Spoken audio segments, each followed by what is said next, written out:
So as I said, I'd like to keep today quite this panel quite informal and more of a conversation than anything else. And I was talking to the panelists about some of the talking points that I wanted to bring up during this conversation.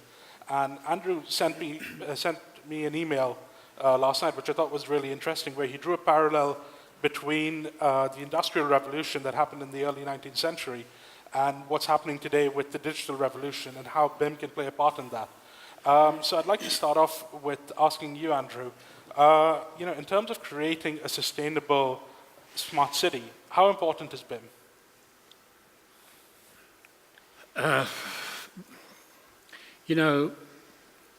BIM, there are a lot of definitions of BIM and so on, but BIM to me is just it's a label. Words evolve, with use. So it started as an acronym. It's become a word really now, and it's moving. So for me, BIM is a label for how the digital revolution is impacting the construction sector, our industry. So if you take that, you have the core BIM technology, and then you have a whole set of technologies that are clustering around BIM. People have been talking about them today to some extent. We've seen, there's stuff like 3D printing, there are drones, there are point clouds, there's machine learning and virtual reality, augmented, all these kind of things are coming together. So it seems to me that, the idea of automating the construction center, the construction industry has been around for quite a while. And various architects have been saying for years, oh, look what they do in the automobile industry or in manufacturing aeroplanes and how smart that is. Why can't we do that? But of course, we all know it's a different world. Mm-hmm. But I think what's interesting is that with these technologies clustering together now, and in terms of the smart cities and so on, I think we probably are approaching the time when automating our industry is going to become feasible. Mm-hmm. And the interesting thing to think about is actually what will that mean? Where can that lead? Because we can talk about 2-3 years down the line and so on, and the problems we face now. But if you look at the Industrial Revolution and what happened there, from really starting with mechanizing the cotton cloth, the production of cotton cloth, and the way that spilled over, and it drove forward the development of the steam engine, and then from there it went to railways, and then it went to steel production, and and life was transformed. If you look at how an architect, for example, lived 200 years ago at a turning point, which to me is an equivalent to our current turning point, he would have employed he had maybe half a dozen domestic servants just to maintain his household. And then, the way that in England 200 years ago, there was a very sizable body of the population who were in domestic service. People would, at the age of 13, would maybe go into domestic service. Mm-hmm. And then, you look at agricultural labor and so on. And then over the next 100, 150 years, that just went. You hardly find a domestic servant in Europe these days, or agricultural labor. And if you imagine now, apply that, we get blinkered and limited, but if you think about if we are going to automate, can you imagine construction sites, and instead of having 200 guys running around like ants, there are maybe a dozen people on site. And what would that do to our industry? What would it do to the structure of our society? What are we actually going to do? Is our industry going to get hollowed out, or is it going to change into the kinds of jobs we do going to change fundamentally and so on? Well, I think that's a good question to turn over to the contractor on the panel. What do you think about that in terms of the move towards automation and the use of technology to make processes simpler and all of that? Because I know ASGC have been looking at this quite seriously in terms of their automation and off-site manufacturing. Yeah. Actually, in ASGC, we are trying to be most updated with what is the latest technology in the market. So, as he mentioned, we start to use drones in project controls. We had the technology of BIM 3D, 4D already, and now we are moving towards the 5D. We started to apply the virtual reality techniques and 3D print, so we are trying to improve our supply chain. Okay. So as an example, if we are going to do a mock-up flat, instead of having on-site or off-site in 7-8 months, we can do in a couple of months, have many options at the early beginning with the VR and the 3D print. So definitely it has we understand that it has the real benefits in time, in cost, and even in quality resources. We are trying to adopt what we call it the less concept. Less concept, we are trying to reduce the time, reduce the cost, reduce the waste, reduce the inefficiency, reduce or control the number of the laborers we are using. All this through automation, through the latest technology, it will add value to us. Okay. And Asem, I saw you nodding quite in agreement with what Andrew was saying. So let's talk a little bit about using BIM in a way that we can help maintain and operate a smart city. In terms of, we've got the idea of smart buildings now. We've got the idea of smart highways, where all this data is being fed into a central control system. How do you think BIM can be used to sort of, one, operate and maintain that, and also to make sense of all that data that's coming at you? Right. So I totally agree with Andrew that we are in a time where BIM is a turning point to the way we look at the construction and operation and the design. So when we talk about operation and maintenance, BIM is a very valuable tool because all what you need is just now you're going to have a simple source of the output or the resource that you're going to look at. And it's going to be integrated with different stuff. So when you attach the 3D BIM model to the other stuff, you can create amazing stuff. And this is what we're going through, I think, again, BIM was the turning point, and the future is about connecting stuff together. And this is what smart cities is all about. It's about connecting stuff. So if you put sensors and somehow connect them to your 3D models, you can do the maintenance much way easier. You can track and see all the errors in your MEP systems and other stuff. So, but I think before we move to that, the governments and the asset management, the people who own all of these things, are the key people here, not the designers, not the contractors. So when we talk about governments, like we saw earlier from the RTA, these people need to put the regulations and standards. I mean, if there are no standards, we're going to move nowhere. It's going to be mess. Industry 4.0 is coming, of course. And for us in the construction industry, definitely BIM was our starting point. And many things are coming, VR and AR. So, but to move in the right path, we need to set up the regulations and the standards.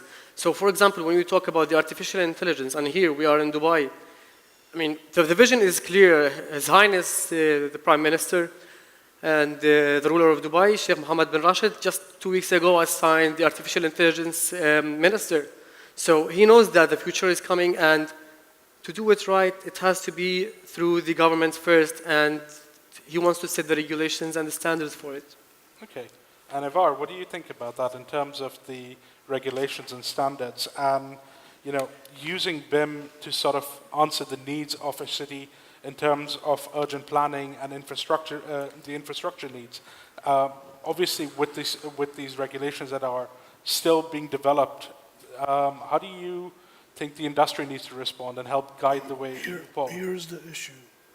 If you have a well-planned city, it's very easy to bring BIM in and make it work even better.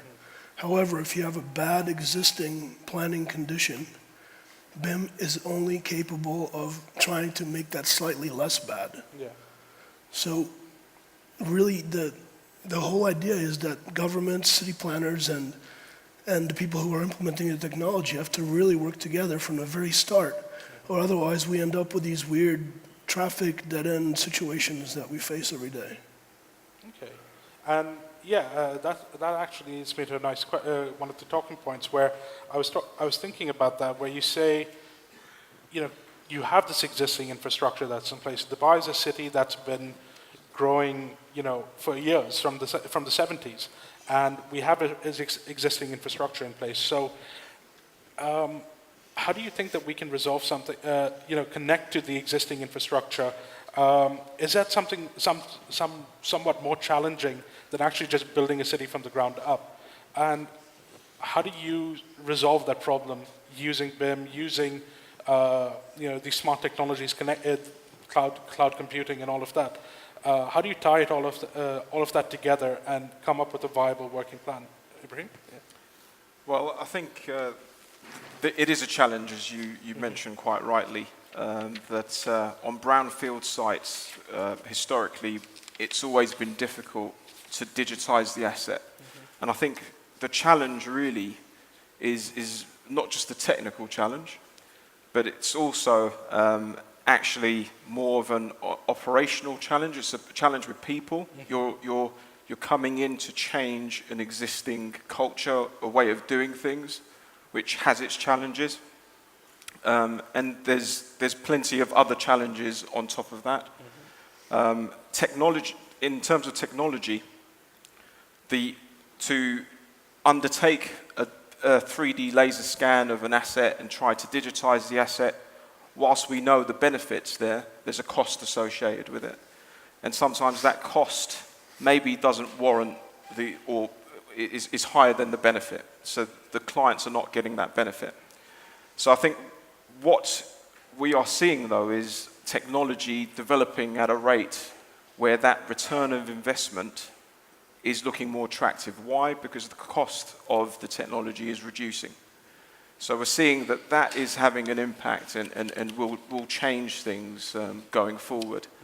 Also, that we can now undertake certain scans or surveys using drone technology and using other technologies, big data analytics, to really help drive and show clients of benefits, cost benefits, real business benefits, which at the end of the day is what they're interested in. And that's something that we're doing in Atkins Acuity. Okay, and Asem, we've heard today with the RTA, we've heard that DEWA was interested in BIM as well. The RTA is taking the lead in using BIM and all of that. So how much of a positive is it that you're seeing all these various government divisions and departments sort of trying to embrace this technology and move things forward? How much of a positive do you think that's going to be, and how much of benefit do you think that AEC firms are going to find with this cooperation coming from the government? I think obviously it's a huge positive. One of the problems I'm realizing, or have realized in the past 5 years I've been here in Dubai, is that BIM and any type of work related to BIM is always presented as kind of like an added-on service. That you look at contracts, there's like without BIM and then with BIM, as if they're like doing you a favor by doing BIM. I think that culture and attitude would be beneficial to change, and one of the driving factors to change that attitude and culture would be some level of government regulation. Once you begin mandating it, once you begin demonstrating how it works in organizations like the RTA and DEWA, you can begin moving away. I mean, I wish that people would work within BIM because it's a superior method of working. Instead, you have a lot of resistance from companies for financial reasons. I think what was mentioned earlier, once the return on investment makes sense, people will adopt it more. But unfortunately, at least what I've noticed in the region right now is the resistance comes from treating BIM as an added service and not just a new way of working. So as long as the RTA and DEWA and other government entities begin to sort of take the charge and lead, that'll have a huge impact on the culture of working in this region. Okay. I suppose one of the most common things we've heard, when we're talking to people in the industry about BIM, is the idea of securing the data. And because you've got all these large volumes of data, being stored and being utilized, and helping in the future planning of a city and all of that. The important thing is about keeping it secure as well, and that's something like we've heard even today, where people are talking about the security of the information, the not being able to disclose information to each because of non-disclosure agreements and all of that.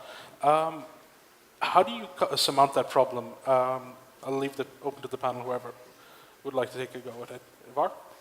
How do you secure the data, and how do you sort of protect a smart city's data? I don't think I'm the right guy to answer that question. I'm a design guy, but I'm sure these gentlemen here have a good idea. Would anyone like to, Andrew? Okay, I would say that, whilst I'm not an expert in security, I think earlier this year there was the big security hacking, the WannaCry hack, which I think rocked a lot of governments to their foundations, as it was a lot of government entities that were affected by that. And it highlighted the importance of it. But what I was quite impressed about, I recently attended the GITEX exhibition. I'm not sure how many people here attended that, but it was fascinating. GITEX was fascinating for a number of reasons. One, the Smart Dubai stand showed the Dubai vision, and it was very powerful. But on top of that, there was a big emphasis on security and how that's going to be safeguarded. There are technologies emerging which will help to some extent. I'm a big believer in the use of things like blockchain technology that can play a part, not just in securing data, but also in how we work together. We talked earlier about IPD, and maybe that's a solution for IPD resolution. The technology is there, but the challenge will always be the hackers can use the technology to overcome it. So we just need to work closely as an industry to keep the government entities safe. I mean, honestly, with every milestone in technology throughout human history, you create something new, and then a negative comes with it, just kind of as a general rule, and you're going to have to find ways to deal with it anyway. I mean, I guess the most obvious example is nuclear energy, and then kind of the more negative version of that. So I don't think that should keep people away from moving forward. I think as BIM moves forward, in tandem you'll have evolutions in IT security and technology, and we'll have to deal with threats as they come and go. But by just having a more educated workforce and working closely with IT and other industries which are linked to BIM anyway, I think the blockchain technology example has many applications beyond cryptocurrency. I think that makes a lot of sense, but I think that'll happen anyway. I believe Russell was one of the first developers to actually embrace that technology. I think it came out yesterday or the day before that they've actually signed they started investing in blockchain technology as well.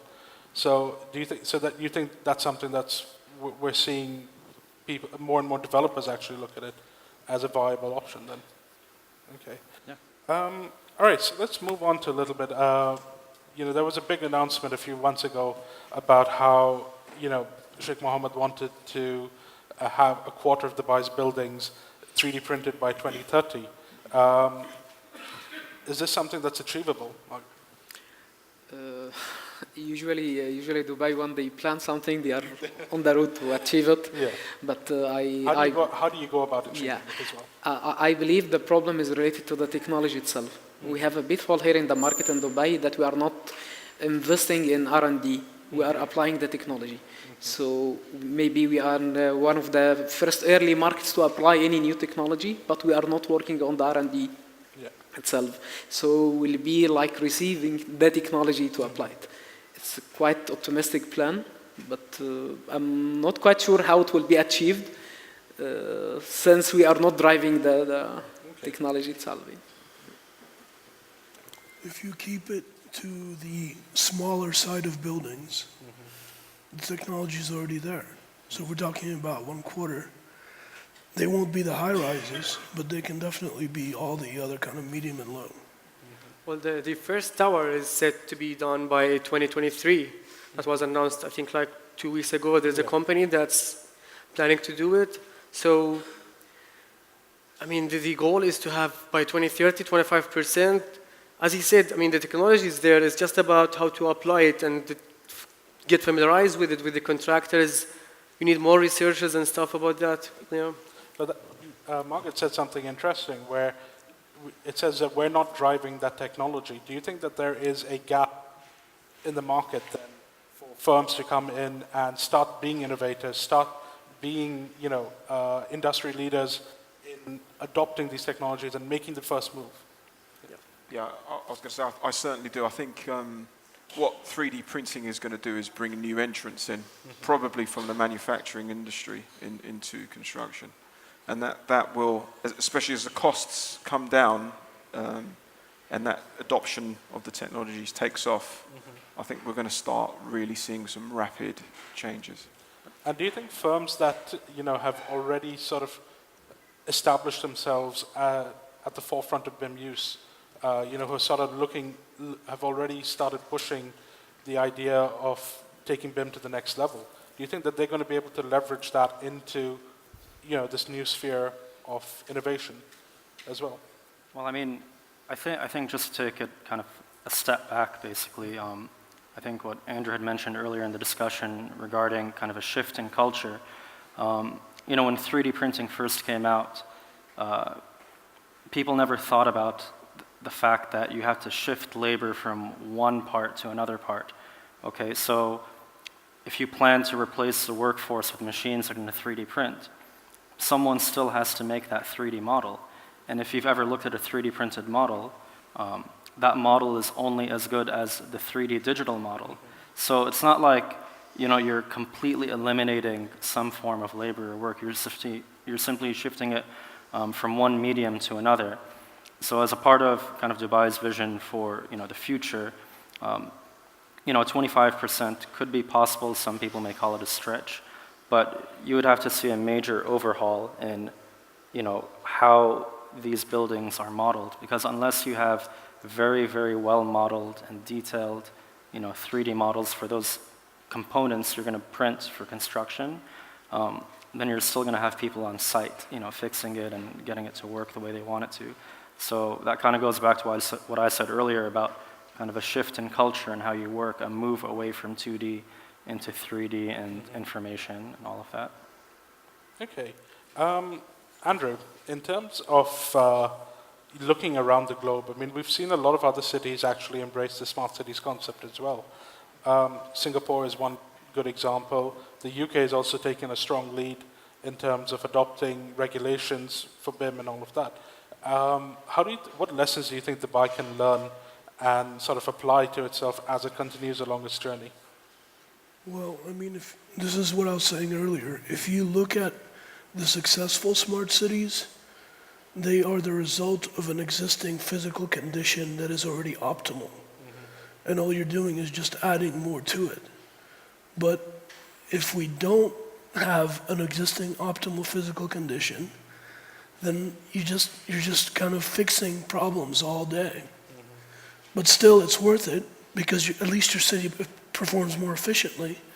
But it's not going to be all it could be. Okay. Andrew, is there anything you'd like to add to that? Yeah, look, I think a lot of what we're saying, we keep thinking in terms of society as it is now, and can we do this? But, if you compare to what happened 200 years ago and the changes that, the whole nature of society was transformed over a period. It took 100 years, 150 years then. Will it take that long now with the pace of change we're looking at? And are we at the tipping point now, or is the tipping point 20 years from now? We don't really know. When you talk about the security of data and so on, we don't really have the answers to those problems. We all know that the kind of anonymity that we had 20 years ago just doesn't exist anymore. I can't, anybody in the world can find me and all kinds of information about me, in 10 minutes. And unless you actually go and live in the woods somewhere, you can't get that back. So I think society is changing in fundamental ways, and we just have to be prepared to accept the fact that this is going to happen, and learn on our feet as we go along. And I think quite possibly, cities of the future will be in just this process of constant change. Maybe buildings will not be like buildings that as we think of them now. There's a group called ArchitectsIbrahim that operated in the UK in the 1960s, and they had all kinds of crazy concepts like the walking city, and so on. And okay, they sounded crazy then, and maybe they're still a bit crazy now, but actually, maybe those things maybe buildings will, change throughout the day, And well, we're already seeing that happen, like where in China, or you're even having buildings with reactive facades, or they're adapting to the environment around them. It's beginning to happen, yes. And if you just think of some of those things and project them forward, and a kind of snowballing change. BIM allows us to start breaking away from the professional discipline by discipline model, because everyone is contributing to a data set and everyone is trying to solve the problem.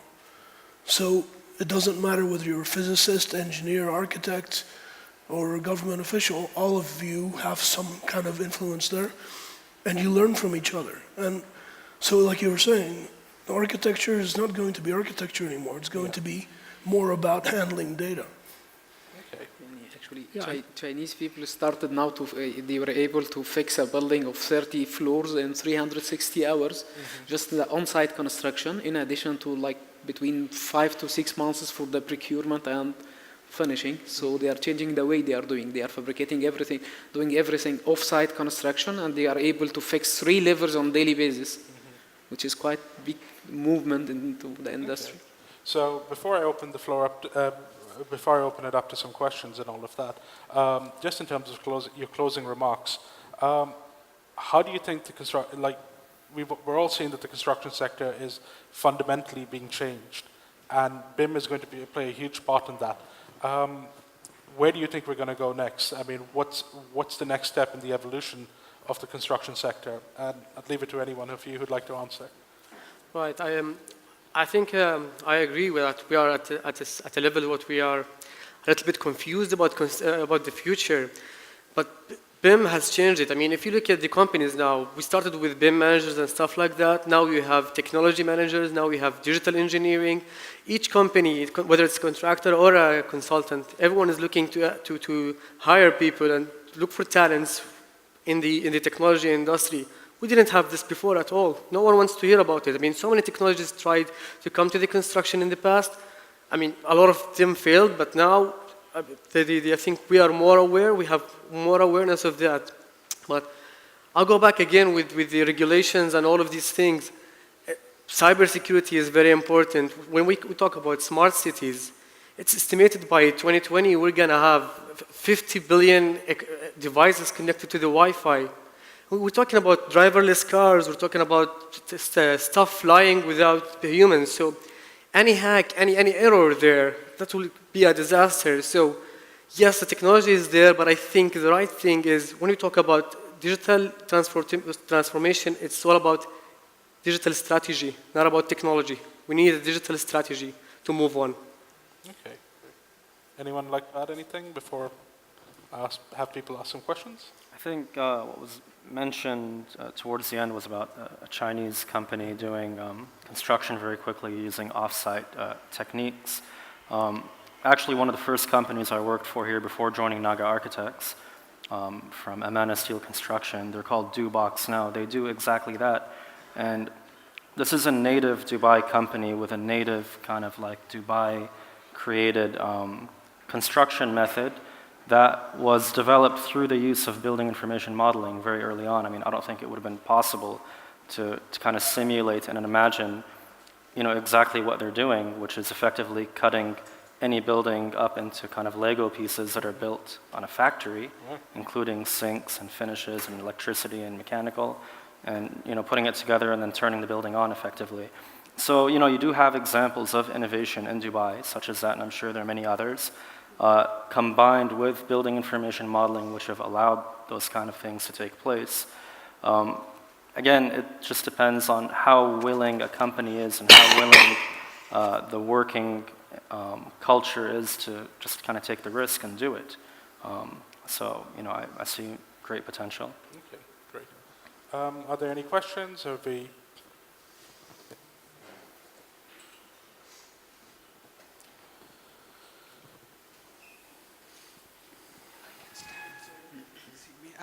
I'm Sheikh Kumar from RSP Architect. So my question is, this BIM is not it won't be BIM for after 2 years because of the new technology and everything is coming, and it's happening like every 6 months, so new things are coming.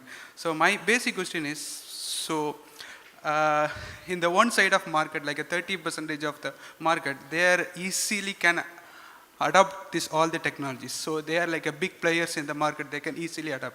So the remaining 70% of the market, they are not aware of what's happening in the industry or technology. So who is the responsible to fill the gap? So is a government or a private, or the both should work together, form some institution to train the people and make sure that everything happening in the right way? I think market is changing now. Usually you need a leader to lead the market towards the innovation. If you remember, like 20 years before, no one was using any scheduling program. It was just manually prepared. Now you cannot even accept to see something like that now. BIM technology in Dubai started to be mandated through the Dubai municipality since I believe the first circular was 2013, October 2013.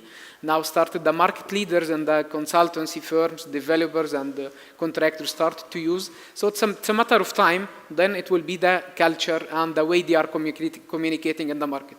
So you have to adapt this technology or you have to exit the market.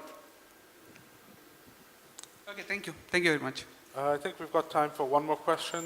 Anyone? Anyone? No. All right, I think that's it then. Thank you very much, gentlemen, and I'll hand over to Chris now. Thank you. Thanks very much, Gavin. Good big hand for the panel.